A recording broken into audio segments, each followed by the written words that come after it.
દાદા ક્ષેત્રપાળ અન્ન ક્ષેત્ર ભંડાર ચેરિટેબલ ટ્રસ્ટ સંચાલિત શ્રી રામ રોટી અને છાશ કેન્દ્ર આવેલ છે। આ રામ રોટી કેન્દ્રમાં સવારે 12 થી 2:30 તથા સાંજે 7 થી 8:30 સુધી નિઃશુલ્ક જમવાનું 2 ટક અપાય છે। જેઓ ₹20 ભરીને જમવા ઈચ્છે તો તેમ કરી શકે છે। રામ રોટી કેન્દ્રના વ્રજલાલ ઠક્કરે જણાવ્યું કે 18 વ્યક્તિઓના સ્ટાફથી કેન્દ્ર ચાલે છે। આ રામ રોટી કેન્દ્ર 35મા વર્ષમાં પ્રવેશ્યું છે। આ ટ્રસ્ટના પ્રમુખ લીલાધરભાઈ પ્રાગજી સેઠિયા છે।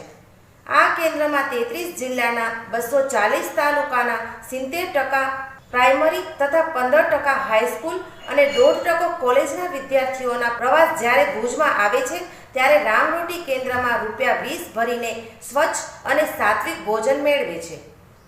8/3/1986 થી આ સંસ્થાની સ્થાપના થઈ ત્યારથી અત્યાર સુધી અંદાજે 81,60,000 લોકોએ ભોજન મેળવેલ છે, જેમાં 70% લોકોએ મફત ભોજન મેળવ્યું છે। બાકીનાઓએ સ્વૈચ્છિક ₹20 ભરીને ભોજનનો લાભ લીધો છે। વ્રજલાલભાઈએ વિશેષમાં માહિતી આપતા જણાવ્યું કે 2010 સુધી કોઈ ચાર્જ લેવામાં આવતો ન હતો। 2011 થી કોઈ ઈચ્છે તો ₹20 સ્વૈચ્છિક ભરીને ભોજન કરી શકે છે।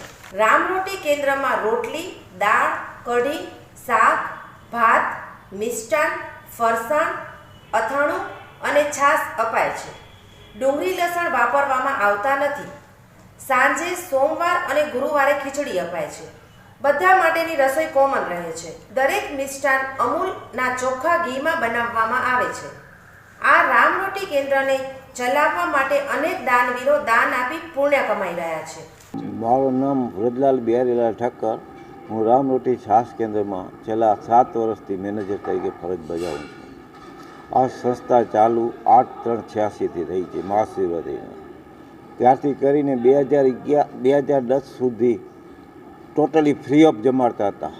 2011ની અંદર અમુક કોલેજના વિદ્યાર્થીઓ આર્થિક નબળા હતા, તેમજ ગામની અંદર તો એવા વર્ગ હતો કે ભાઈ કે અમને મફત ન ખાઈએ પણ કાંક લ્યો, અને એ રીતે એટલે એના માટે ₹20 ટોકનની વ્યવસ્થા કરી છે અહીંયા જમવાની 2011થી।